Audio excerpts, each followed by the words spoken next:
This is my book. It's called Sex, Trucks and Rock and Roll, and it's exclusively on sale. I haven't even had a drink. Exclusively on sale at Houses of Would you like a drink? No, I'm alright, thanks. There it is. So I've sold loads of copies, mainly word of mouth.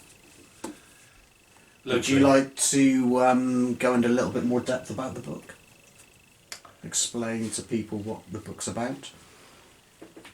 Yeah, this book is about my 20 years devoted to rock and roll, trucking, moving the equipment around, and all the happy times I've had on the road. It was absolutely amazing. It wasn't like going to work at all. It's like I woke up one day and someone said, "Oh, you're going to be a rock and roll truck driver," and that's all I did. I actually never really went to work.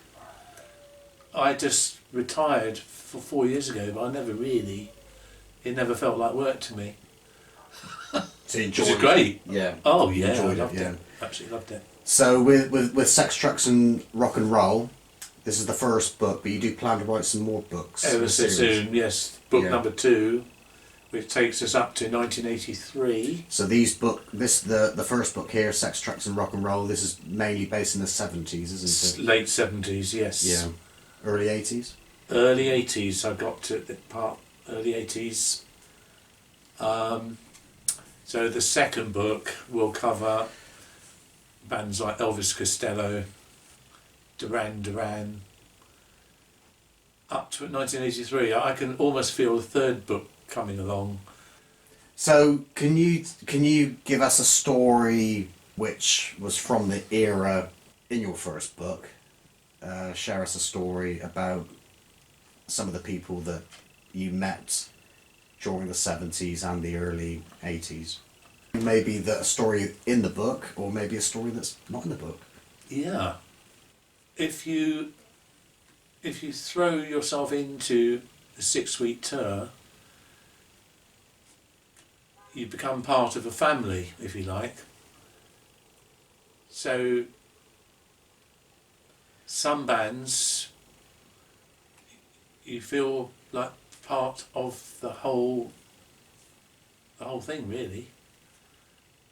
You know, you're 24 hours a day, 7 days a week with people. You get to know them, and you have to work as a team. And then you drink hard, you play hard. Did you ever do any drugs? Say, for instance, I don't know, coffee or anything a little bit stronger? Something a bit stronger than coffee. Starts with a C? There was a caterer guy, a friend of mine, who he shoved a Ferrari up one side of his nostrils and his house. Ferrari? Yeah. Oh, as in money? Yes, a Ferrari went up Right. one side Oh, crikey. and his house went up the other side. A very nice guy. Some of the tours that he did were full-on tours, if you like. Full-on Motorhead, Lemmy, hardcore, heavy work, hard work, rock and roll tours. Did you meet Lemmy? Of course, he passed away. Yes, I had a Last game of year. darts with Lemmy Oh. in a pub off Kensington High Street, funnily enough. Was he a good dart player? Yes, I think he beat me. Did he? Yeah. But yeah, we used to play darts with Rock Pile. We used to just go into Spit and Sawdust pub lunchtime. Elvis Costello was different. He liked to stop for meals. But Rock Pile, just liquid lunch, game of darts, Spit and Sawdust. Dave Edmonds, what a lovely guy, down to earth. We just used to play darts all day. Then used to go on stage, do a 5-minute sound check, and it was a magical guitar player, amazing guitarist. Some bands are more tricky than others though.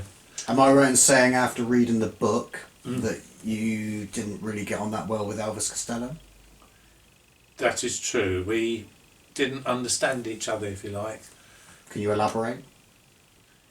Yeah, he wanted me to be, well, his management. No, I wouldn't necessarily call him Elvis. The management wanted me to have a certain image, which I didn't have. And what image was that? They wanted me to look like Jake Riviera, like a spiv looking, with the swept back hair. What was your hair like? Pre-mod. What was your hair like back in those days? It was kind of long, and I had an Afghan coat. So you're a bit of a rocker back in those days. Yeah, then. a bit of everything really. I went through. So what year would this be specifically? This would be the 70s? It was late 70s. So I was still wrestling with flower power in a way. And would you class yourself as a 60s child? Really, I was 60s. I wasn't 70s.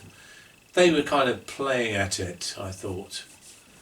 Yeah, with a pseudo James Dean look. I always thought they were kind of playing at it, but looking back on it now, obviously, at least they could play the instruments, the feel goods. Elvis Costello, of course, wrote some fantastic numbers. I'm warming to him now, but this is now 40 years ago. I'm sure Elvis and me would get on fine. If I shot out to Vancouver Island, I'm sure he'd welcome me with open arms. Well, that's good to hear. Well, when he reads my second book, he might think differently. At least I've featured him heavily. Has he read the first book? Oh, who knows? But my next book is coming out hopefully before Christmas. The sequel to this coming out pre-Christmas 2019. Thanks for buying it, folks.